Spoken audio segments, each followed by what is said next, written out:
We're going to be installing our heads now, so while we're doing that, I put my lifters in some oil so that they could soak. It kind of displaces some of the air inside of the lifters so that it will make it a little bit quieter when it starts up, and I can ensure that everything is properly lubricated for the startup. It's not necessary to do this, but I don't see why not. I'm still going to use this engine oil to put in the engine once I fill it up with all the oil. It's braking oil, so it's going to be really good for these lifters. It's high in zinc. The one thing you don't want to do is pump these hydraulic lifters. There's a little plunger inside of the lifter here where the push rod sits. It's actually like a dampener, and if you push those and preload them, then it could actually mess up your adjustment when you're setting your valve lash. So no need to pump them up. Just set them in some oil and let them soak while you're putting your heads on. All right, so we're going to start by installing the gaskets on here. I have all the surfaces clean on the block side, on the head side. The gaskets just came out of the package, so they're really clean. Now I just have this laid on here. I just have the dowel pins lined up here and here. And I'm going around all the surfaces to make sure that the gasket isn't overlaying in any of the combustion chambers or any of these coolant holes. Obviously, you want to make sure that the gaskets line up good on the head side too. This is exactly the kind of thing that could cause a problem. Right there where the oil drains back down through the head and into the lifter valley, you can see that gasket down there is actually crossing over. It does it on both sides of the head. So I'm gonna pull these heads back off before I put all the bolts in and final torque this and cut those pieces off with some dikes, and then we'll be able to mount these heads on. So I just marked the gasket with a marker while it was on the head and took it off, and now I'm just gonna take a pair of dikes and cut this as nicely as I can. Alright, now that I have these edges trimmed up and I know that it won't be blocking that oil passage, we're good to put the heads on.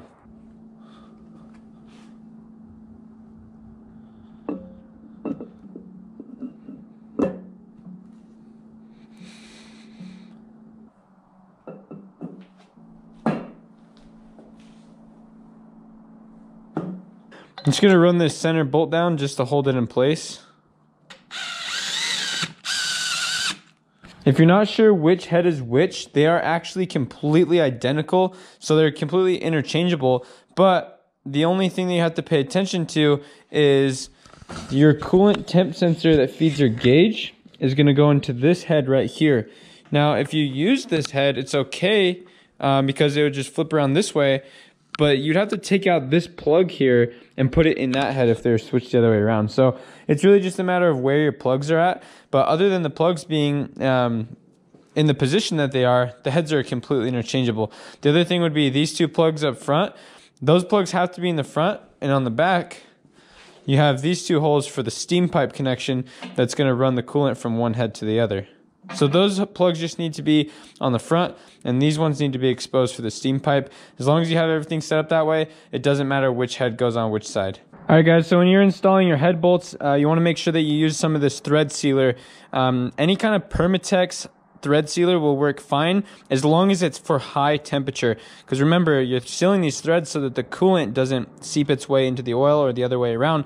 But this coolant temperature can reach like 210 degrees, maybe 250 if it's overheating. So if that becomes a problem, you could end up washing out all this thread sealer. You want to make sure it's high temp. This ARP stuff was not necessary, but I figured since I was ordering some stuff from Summit Racing, I just threw it in my cart. It's about the same price as the Permatex stuff, and I get a way bigger tube of it. So the things that you want to make sure, though, this stuff is effective from negative 30 degrees Fahrenheit to 550 degrees Fahrenheit. So this is well over the limits of what your engine will ever see. It also holds pressures up to 10,000 PSI, which it will never see that kind of PSI. So this stuff is it's made for this, so that's why I bought it. But those are just some things that you want to look for in any thread sealant you use on these head bolts, is make sure that they're high temp. The other reason why I like ARP is they make these for the bolts, and they're also very picky with using fastener lube on the fasteners to make sure that they all torque evenly. So if you just kind of willy-nilly use like some RTV or some oil on the threads, like you could end up having torque issues. So ARP makes this stuff for the head bolts, meaning that I'm going to be sure that I'm going to torque these bolts properly using the combination of both of these. So I just think that they go well together. They're made for each other. It's made for these head bolts, and I have ARP head bolts. So I guess I just kind of went full out on everything that I could buy ARP. Like I said, it's not necessarily, but that's just kind of the way that I want to do this. These bolts come with some kind of rust preventive oil on them or some kind of lubricant. If I don't wipe these off, then the thread sealer probably won't even stick. All right, so the washers have a little chamfered edge on them, and then one side's completely flat. The chamfered edge goes towards the head of the bolt. Little lube there, little lube there, a little bit of lube there, and a little bit of lube here.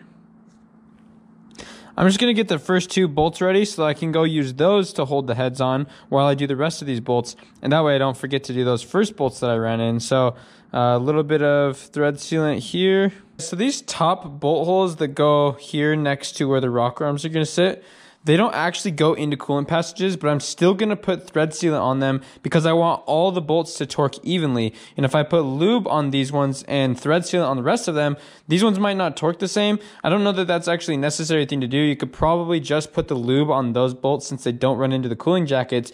But like I said, I'm just going to do it on all of them just to play it safe, just to make sure that everything is perfect. So now that I have all my bolts, the threads are clean, they have lube under the heads, under the washers. I'm going to start by taking 2 long ones because those are the ones that I placed on the head to hold it there. And I'm actually just going to swap out these 2 bolts really quick so that I can get started with putting the rest of it in. But I want to do those first so I don't forget about them. So I'm just going to take a little bit of this thread sealer, and per instructions, it says to put a liberal amount on these. So I'm going to just coat both sides of both the bolts. This part's going to get a little bit messy, but I'm going to use my finger and make sure that it goes all the way around. I'm sure there'll be a little bit of a learning curve here, but that seems like the right amount. Seems like what you want on there. Make sure that it's all the way around. So I'm going to pull this bolt out. Put this bolt in. It's got lube on it. It's got thread sealant there. And I'm just going to hand tighten all these first with this drill, and then I'll go around and torque all of them. All right, guys, I've got all the bolts ran down. You want to make sure that you torque these down not long after you run them down because that thread sealant's going to start to dry up. So we're going to do it in 3 equal passes to 70 foot-pounds per ARP recommended torque spec.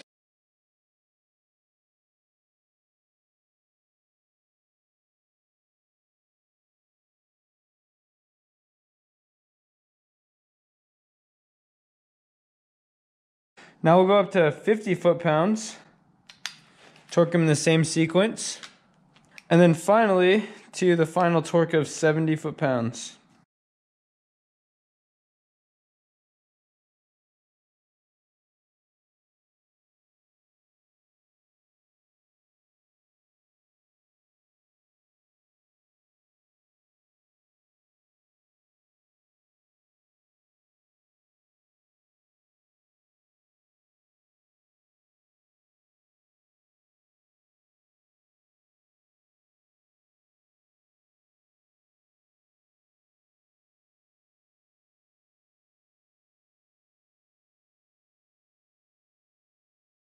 Now I'll just do the same thing to the other side.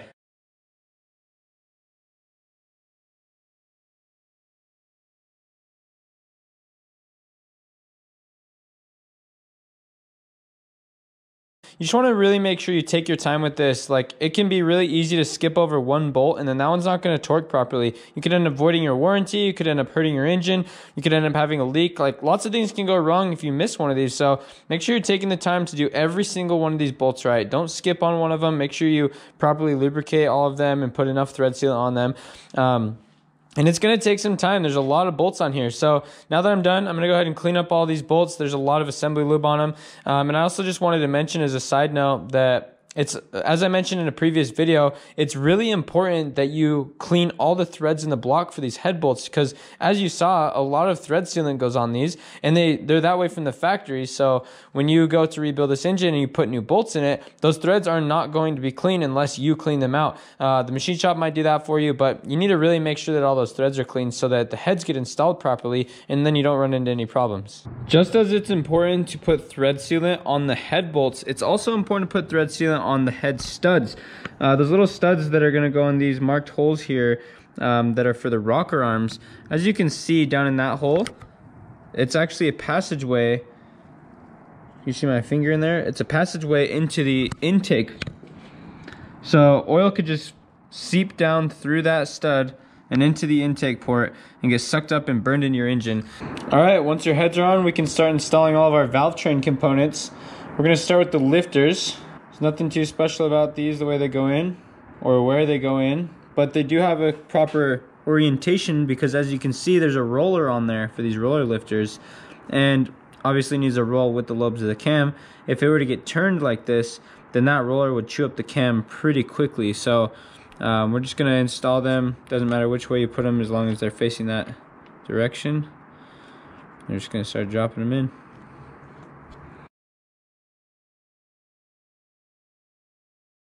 As you go, you want to make sure that they slide in and out super nicely, so there's no binding whatsoever. That is good. Now, if you're wondering how these lifters keep from spinning, there's a little lifter guide called a dog bone. And as you can see, these flat edges on both sides go over these flat edges on the lifter here. And when you put it over both of them, they basically lock each other into place, and they keep them from spinning. So I just clean these off with some lacquer thinner to make sure there's no dirt or anything on these. The lifters obviously are going to slide through these. And then I just soaked them in a little bit of the same oil that I was soaking the lifters in. Now I can just go ahead and slide these on, and we'll be on our way. They call this piece the spider. Why? Because it has 8 legs. The difference is this spider doesn't try to crawl into your mouth while you're asleep at night. I put just a little bit of red Loctite on these ones just so that they don't go anywhere. Torque these to 18 foot-pounds. Even though it's not anything moving, it's still important to torque something like this because it's on the inside of an engine. If one of these bolts came loose and it got stuck in one of the lifters, it could start really causing some damage. Alright guys, once our cylinder heads are bolted on, it's time to start putting all the valve train components together.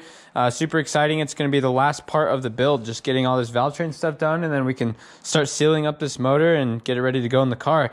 So just to go over some part selections here, obviously you're going to need the rocker arm studs that go into the heads.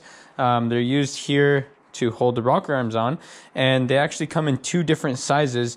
These are the 7/16 studs. They're a little bit bigger than the 3/8 studs.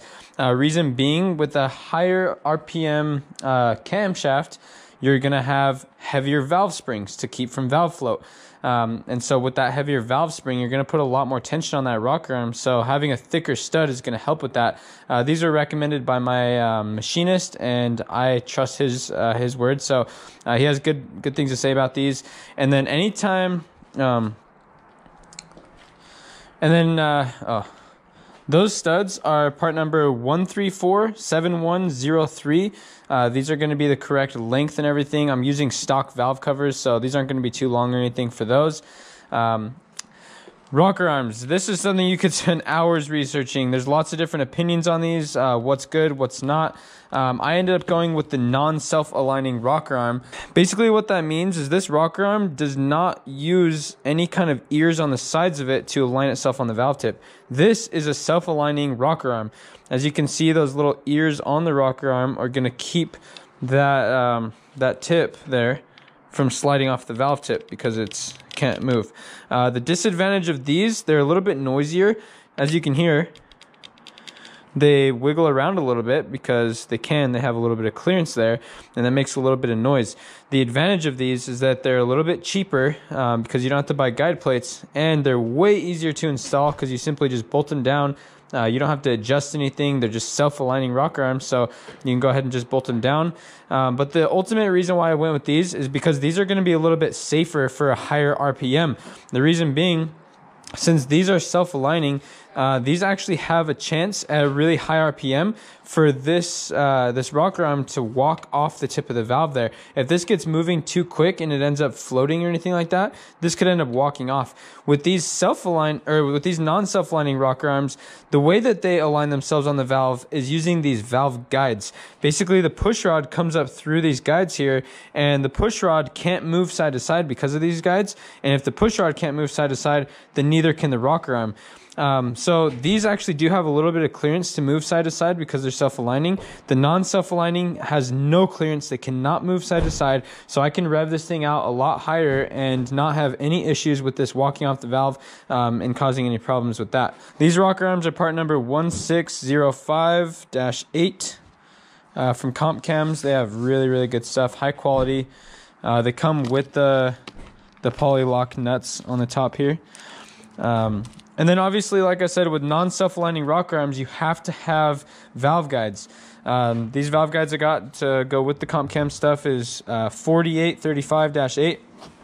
Make sure that you buy these specific to your push rod thickness, because you can buy 3/8 push rods. I went with the 5/16 push rods. They're plenty strong for the build that I'm doing with the valve springs I have. So with the push rods, I'm going to be ordering their 5/16. You can also buy one in between their 11/32. If you end up going with the 3/8 push rod, you actually have to grind out the heads right here from what I read, because it'll actually have clearance issues in the head. So you want to make sure that your application is very specific to the spring rate that you have. And if your springs can handle lighter push rods, I recommend just getting the smaller ones. So then obviously you have to buy valve guides that work with that 5/16 push rod size. These are adjustable guide plates because as you can see right here, once they're bolted down to that stud, they actually have a little bit of wiggle room. You can move them side to side. That way we can get the rocker arm adjusted properly on there. So this just goes to show how much damage a bad bearing can do to your engine. All the parts that you might not think even got affected by a bad bearing, all that metal that gets pumped up through the engine, it destroys literally everything. If you take a close look here, you can actually see the scratching on the tip of that roller. Here's one that's even worse. You can even hear it if I use this like a scribe. Hopefully you can hear that grinding noise, but I can even feel that with my fingernail, and it's because of all the metal that got pumped through the oil. It even pumped it through this rocker and onto the valve tip, and it ruined the tips of these rockers. So it just shows you how much damage can be done. And if you're rebuilding an engine because of a bad bearing or because of catastrophic engine failure, you need to take really close attention and take note of all these things that went wrong so that you can correct it and make sure that you get new parts for it. So I got some new valve train pieces on the way. One thing that you can reuse of all things are push rods, because as long as like these tips didn't get majorly damaged, you can just visually inspect them, make sure they didn't get flattened out or anything. Then I can just clean these out with some brake clean. Funny enough, the tip of the brake clean hose fits like snug in there, like it literally fits in there perfectly. So I'm just taking some brake clean, cleaning all these out with this, and then just blowing air through it afterwards. So I'm not sure if these will be the right length, but I'm hoping to reuse these once I get my new valve train parts, take some measurements of that, and then we'll move on with the build from there. For those of you out there that may be doing this job in the car, doing these non-self-aligning rockers and trying to adjust these guide plates would be a pain in the ass. So if you want to go with the self-aligning ones, I heard from my machinist himself, he said these would be perfectly fine up to 6,800 RPM with the power that I have with these valve springs and this whole setup I have. The only reason why I went with these is for the extra insurance. It barely costed more because of these guide plates. These guide plates are only like 50 bucks. To me, it was worth the extra insurance, and if I end up ever putting higher pressure springs on it, then I have the right rocker arms for it. If I end up wanting to rev it out higher or anything like that, I already have the parts for it. The reason why I'm even spending more money on these now is because I chumped out last time and bought the wrong one. So I just think it's better to go with the best parts you can. There's no reason to chump out on an engine that you're trying to build, especially for performance. And so that's kind of my reasoning behind it. But for those of you out there that want to just go with the simplicity of a self-aligning rocker arm, perfectly fine with this application. Here's a comparison between the two studs. This 7/16 is considerably thicker, and it's super important to have a lot of strength in these threads here, because as the rocker arm is moving over this stud, it's going to have a lot of pressure pulling up on those threads, because the springs have a higher pressure. when you upgrade one part of the valve train, you pretty much have to upgrade everything else to compensate.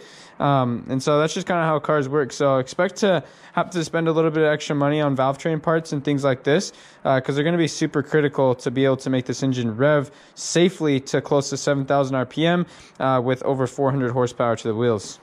All right, guys, before you can finish installing all of your valve train components, you need to make sure that you have the right length push rods. These ones are 7.1 inches. I went with Trick Flow TFS-214-07100. You have to get hardened push rods. These are chromoly heat-treated push rods. The reason why is these guide plates are also hardened. And if one of these two components aren't hardened and one of them are, then the hardened piece will start wearing into the softer piece, and then it'll just start falling apart from there. So these need to be hardened. These need to be hardened. But in order for you to order the right ones, you need to measure your push rod length first. So this is like a really aggravating part of the build. You're so close to being done, but then you have to wait for push rods to ship in, and you don't know what push rods you need until you measure your push rod length first. So that's kind of an extensive part of the build, measuring your push rods. So I'm going to put that in a different video. I'll leave a link in the description to the other video, but make sure you go and watch that video before you proceed with the build, and then order the right push rods. Then you can come back to the video at this point where we're at now, and I'll show you how to assemble your valve train. So just like we sealed all of the head bolts to keep oil from seeping into the coolant, or vice versa, you also need to seal these head studs too. As you can see down inside of that stud, it goes right down into the intake passage. Some of them do, some of them don't. So all the ones that are marked here are the ones that you're going to need sealant on. This one, and those two. All right, guys, here's the system I've gotten down from doing the previous cylinders. I'll show you how I'm doing this one. This is kind of the system, the flow that I have going. It's helping me to be more efficient and organized and making sure that I'm doing everything properly. So very first thing you want to do is make sure that that cylinder is on top dead center, so that neither one of the lifters are being messed with by the cam. If it's at top dead center on the compression stroke, then you know for sure that both of those lifters are on the base circle of the cam. So you just want to start by checking which one's your exhaust, which one's your intake. You can see that the exhaust port right here is aligned with the exhaust valve. So when you look down in here, that's your exhaust lifter on the right, intake on the left. So following the 4-stroke cycle, we're going to watch that exhaust valve and see when it starts to open. So there goes the exhaust valve opening. And then after that is done, the intake valve is going to open. So you see the intake valve starting to open up. And then once that goes back down, right when it gets to the bottom, we know the piston is at the bottom of the cylinder. So we're going to give the engine a 180-degree rotation. So now we know our piston is up on the compression stroke at top dead center.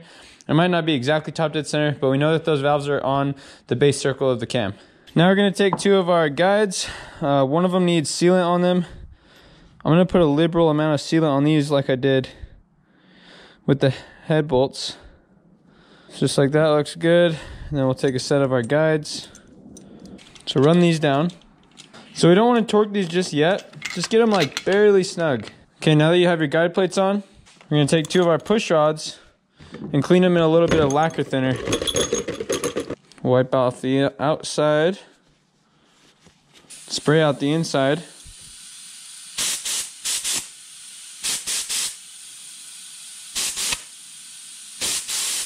Put a little bit of assembly lube on the tips of these. Any metal on metal contact should have some assembly lube on it as you're putting this engine together. Clean these in the same stuff. CompCam says not to clean these with any evaporative solvents such as brake clean. This is an evaporative solvent, but they actually specify to use lacquer thinner, so I'm just doing what manufacturer recommends. Then we'll soak it in some oil while we're doing the other one. While that one's soaking, we'll clean off this rocker arm. Take rocker arm number 1.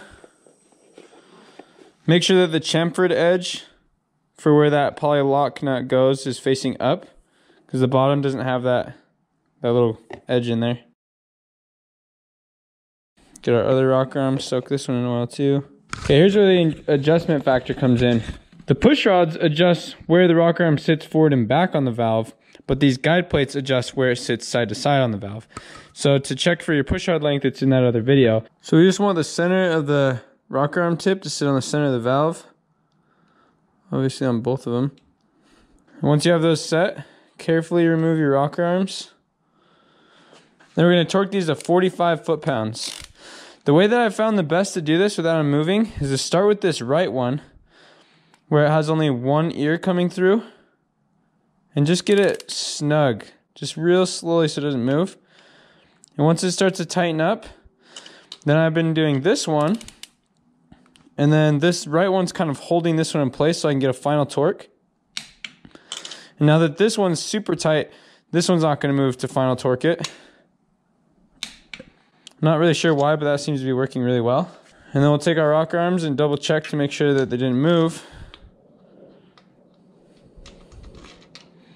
And the rocker arm has a little bit of movement in it because these rollers aren't perfectly tight. They have a little bit of play.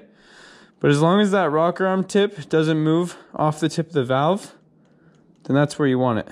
And if both of them are in place, then we can install our poly lock nuts. These little set screws are ran all the way down, so I'm just going to take them all the way out. Now I'll set our lash and preload. So you just wiggle one of your push rods up and down until there's no more vertical movement. The push rod will still be able to spin at zero lash, but it won't be able to move up and down. Now you can set your valve preload. So the more I tighten this screw down, the more that push rod is going to push down in the plunger and the lifter. And there's advantages to going further versus less, pros and cons to each side. You at least want to go a quarter of a turn. Some people go a full turn. I'm going to do a half a turn. Now the reason why you would go more turns is you set more preload in the lifter, which quiets down the valve train, but you're sacrificing a little bit of power because you're using up so much pressure in that lifter to hold that push rod in place. The less you turn it, obviously you're going to free up a little bit of horsepower because you're not pushing so hard into that lifter, but you're also going to have a little bit more valve train noise because there's going to be a little bit more play. So I'm going to just do a half a turn. It's just personal preference, really. Once you have that half turn down, then you can set that lock nut. Now you have your rockers installed. Once you're done, you want to just rotate the engine over a couple of times just to make sure that everything's moving smoothly, nothing's binding. And then once you get those rocker arms to move a couple of times, you want to double check to make sure that they're still in the center of the valve. And it looks like we are solid. Now you just do that a million times. Notice how wide these new rocker arms are. And with normal rocker arms, these valve covers have these center brackets to mount the valve covers on. Normally this center section here would fit in between the rocker arms and there'd be no clearance issues, but because these are aftermarket rocker arms, I actually had to go ahead and cut these valve covers, cut the brackets off this whole side here so that when it goes on, the back of these rocker arms don't come up and hit that bracket on the side here or anything like that. So I'll go ahead and show you now how I cut these, and you're going to want to make sure you do this with pretty much any aftermarket rocker arms, especially the non-self-aligning ones. You're definitely going to want to modify these valve covers, so I'll show you how to do that now. So we're just going to take our cutoff wheel and we're going to make a cut. As you can tell, these little braces here have a longer end and a shorter end. So this is not centered, it's a little bit to the side. So this longer end is where we want to take a little bit of this this top bracket out of. We're just going to make a vertical like 45-degree cut up here, and then the same thing on this side going this way.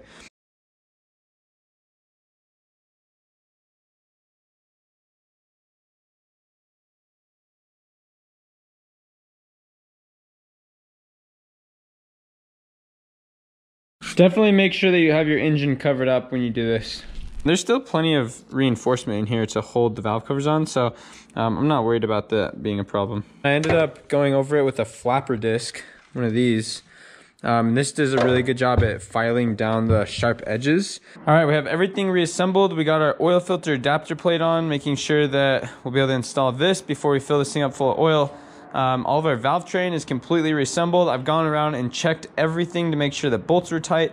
I've double checked torque on the oil pan, the oil filter adapter gasket, everything internally that I could possibly look at. I've gone over all the edges and seals to make sure that nothing looks weird or that any gaskets got pushed in or anything like that.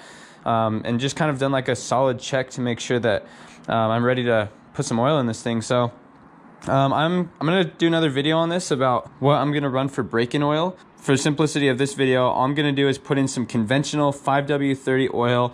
I have a decent filter because on startup, the rings are going to shave down, everything's going to seat, everything's going to break in, and there's going to be metal and a little bit of lint from the assembly process that's going to be catching in this filter. So you don't want to get like a really cheap filter, even though you're going to just throw this away after like 20 minutes. But you don't need to like ball out and get a super expensive, long-lasting one. So I'm just going with STP stuff. This is just the cheapest conventional oil I could find. We're literally just going to put this in here to clean everything out of the engine, and then we'll change it. So like I said, there will be another video for break-in process, and I'll show you all the steps to take of breaking in this engine properly.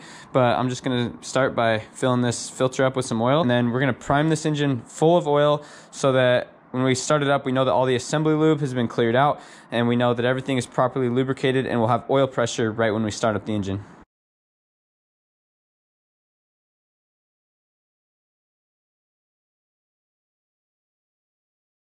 So before I dump all 5 quarts of oil in here, I just put a little bit in here. I'm gonna let it soak down and just kind of do a visual inspection to check for leaks and everything.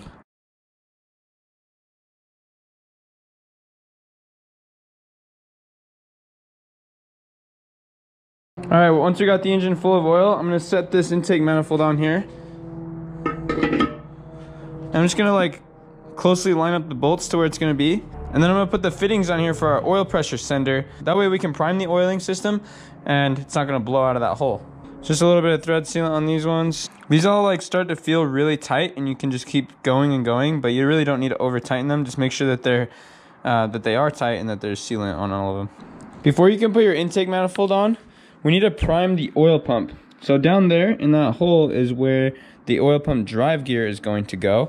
Basically it runs off of the cam, but we're going to turn it over manually with this priming tool and a drill. So as you can see, it has the same fitting on there as the oil pump drive gear. So we're just going to put it down in there. It's kind of hard to get this thing in there, but it will drop all the way down in.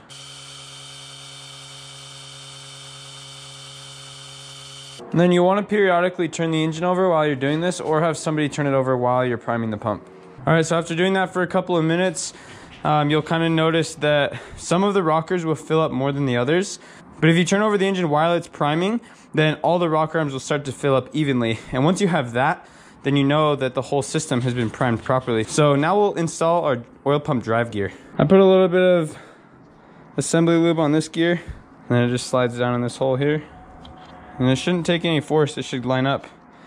And if it doesn't, you might have to turn it like that and it'll drop in. It should drop in and be flush with the block. This one gets 13 foot-pounds. So now we're ready to finally install our intake manifold. Coming up to the end of the build here.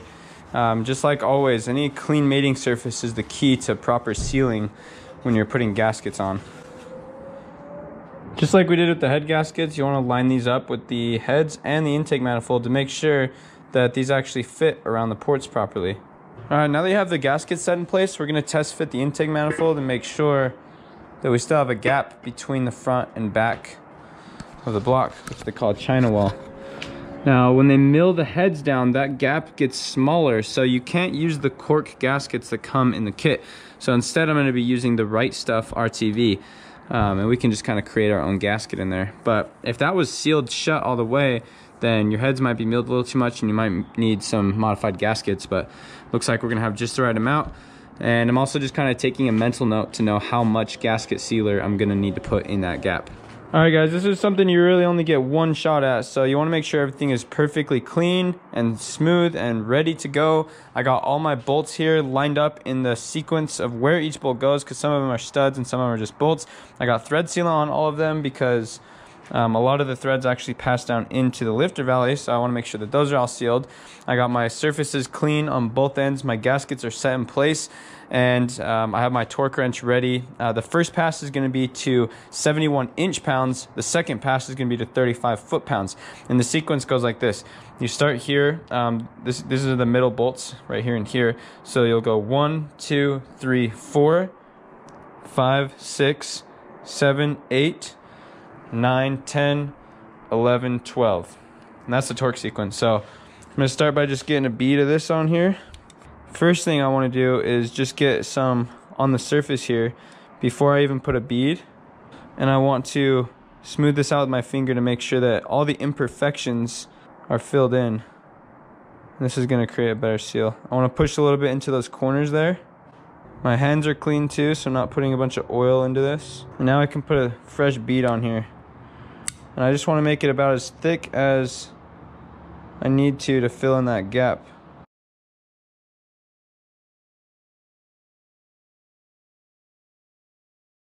Try to make it as consistent as possible. And then I want to seal it off by putting some in this corner here where that head meets up on both sides. So now I'll do the same thing to this side.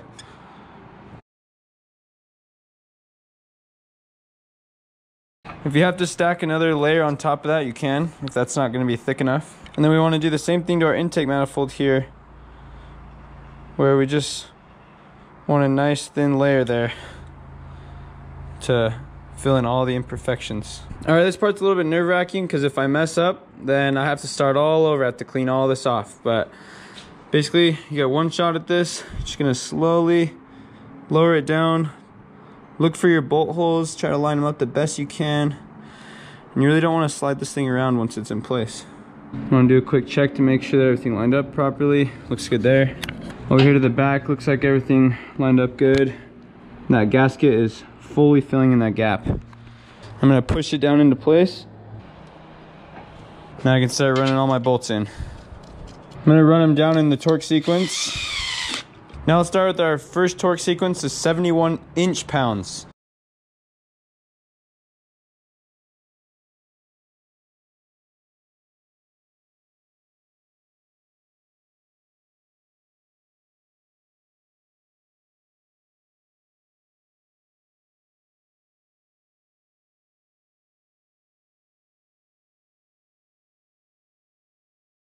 Now it's at 35 foot-pounds in the same sequence. So a couple of minutes after torquing this intake manifold, you want to go back through and torque it all again because these kind of tend to move around a little bit, especially with all the RTV and stuff on there, it might move. So we're just going to give it one more final torque.